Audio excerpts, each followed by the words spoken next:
Osiris and Set. He cuts his brother into 14 pieces. You can hear the saw rasping through the bone. You can see spots of blood in desert sand. He had already killed him once, remember.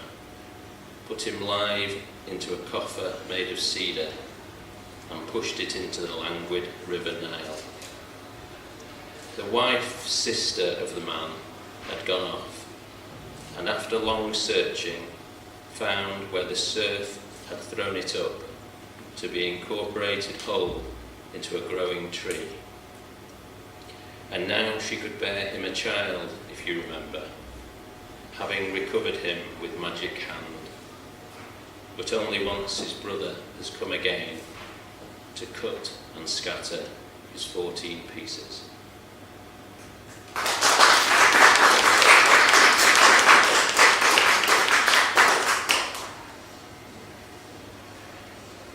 Okay, so I'm going to keep on like that, and it's nice to clap, but it might be quicker and easier for everyone if we wait to the end, and if you're the only clapper then it's less embarrassing, more like that.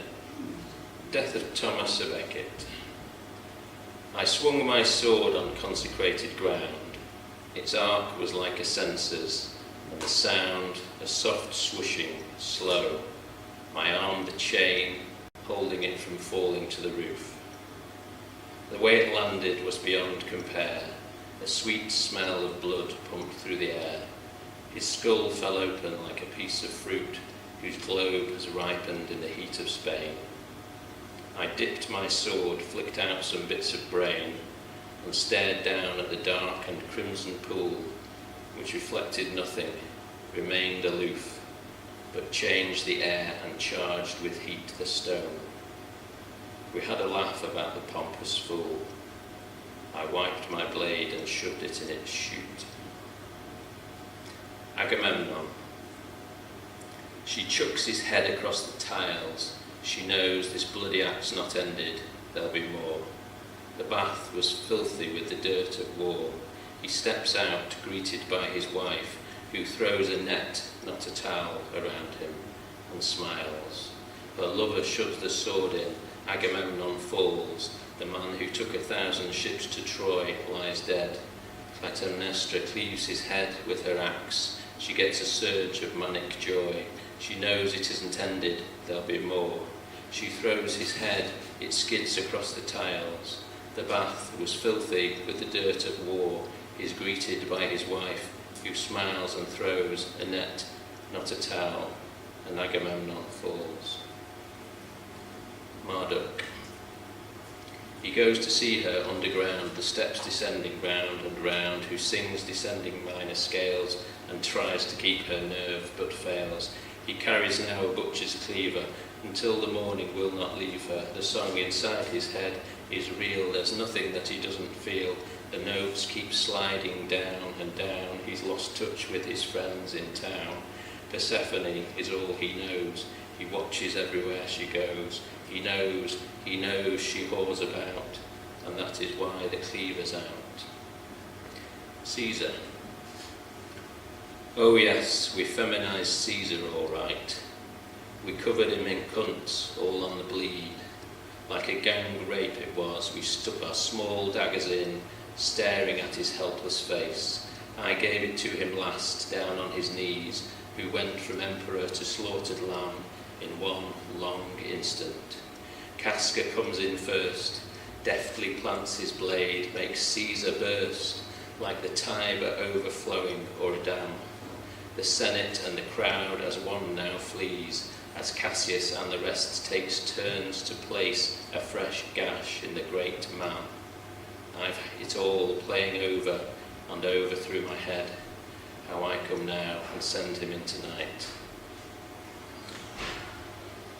Charles I. You don't know who I am, but you do know that I wore a black mask, that I swung the axe skillfully with a single blow. The head was held aloft. Then it was slung into the black velvet coffin. So much blood. But then there always is. I get my fee. When I put out my hands, it's understood. Yes, I will, and it please your majesty. The crowd watches the blade, sees it pause, then drop. I keep my eyes on the back of his neck. I made sure it was keen, used an old whetstone. It always seems to hang there at the top, and the axe goes right through to the block. I can still feel it jar, passing the bone. Salome and John the Baptist. She came and asked me what to ask him for. She had danced the dance of the 7 veils for him, my new husband, her new stepfather, and he was pleased. She gave him great pleasure. Her fierce grace and cool ardour were widely known. By the end of it, all his white doves had flown. His face was red and beaming. She was prone, like a girl of ill repute at leisure, exhausted from the frenzy of the veils, which comes about so slowly when done well. Anyway, I told her, demand John's head be brought to you on a silver platter, and that is exactly what befell. It was a thing to see his severed head. Right, so that gloomy lot. Maybe a few bit different to reality. Her hair is not its natural colour. Her eyes conceal, will not engage my gaze, and her lips, though pretty, would be fuller.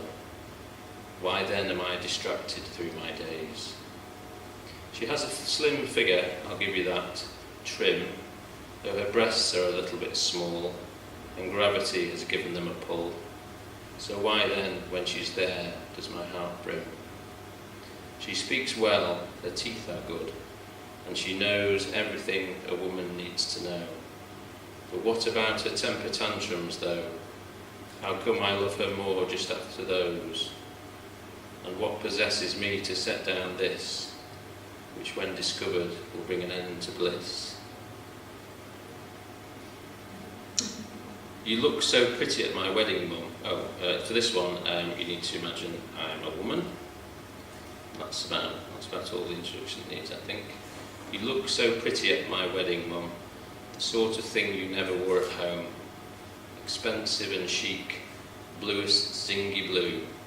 A life you didn't know but were born to.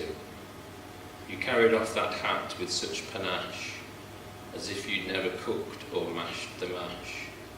Your smile unhindered and full of wild grace, fretting at my tresses and my lace. Having chosen that day, I was unfree, a harder thing for modern girls to be. It was as though you had a great secret you were keeping, something infinite. I would ask you, now you're gone, I would tell you how you looked in that bluest zingy blue.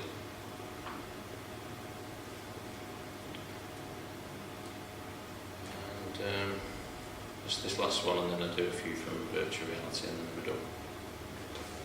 The narrow glen is different now, but 20 years ago,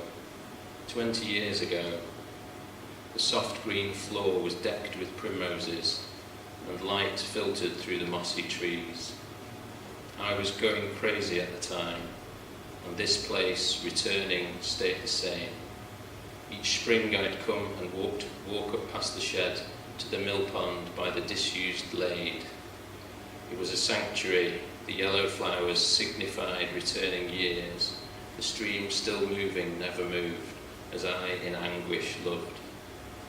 What is it that has changed since days when I would plunge my head into icy water, numbed and gleeful and bitter? The sawmill's been repaired, and sometimes water flows along the lade. The trees still filter light down from the sun, but the primroses have gone. Okay, so this book, £5 to anyone who wants it, and a free CD of the first part. It's a kind of journey to hell and Dante's footsteps, I suppose. This is the first poem. I've never been right across the river. I sound the bell and the boat comes over, breasting the complex flow. Its outboard points upstream of the point it moves toward. The boatman takes my money on the wharf. I climb down to my seat and he casts off, moving out upon the swirling waters, which are inscrutable and black. He natters about the castle's history, the island, but I can tell that's not what's on his mind. He brings me back when I've brought back the place, the old deft stonework and the river's dark embrace. But one day, I know, he'll not appear, and having brought me over, leave me here. And the way the structure of the book works is that each following poem, starts with the last line of the previous one. So there are sort of set of sonnets each chapter, where each last line is each first line. And then the last line of the chapter is the same as the first line of the chapter, maybe slightly changed. So if I read the last poem of that first chapter, that may give you an idea of the way that links up. Come on then, man, we better zoom. We moved up levels and across. As we ascended, it got worse and worse. I wondered quite what could have become of all these men and women that they were so punished by their own lives, their actions. It seems hopeless, I said, these visions, these sufferings. Afraid I can't offer any solace, friend, he continued. Whenever it gets to the end, you can only face the truth, and for most of us the bare truth is pretty unbearable, no solace. Almost everyone who's ever drawn breath has never been right across the river. And so it goes on. And I'd just like to read one more poem. It's a bit of a favourite.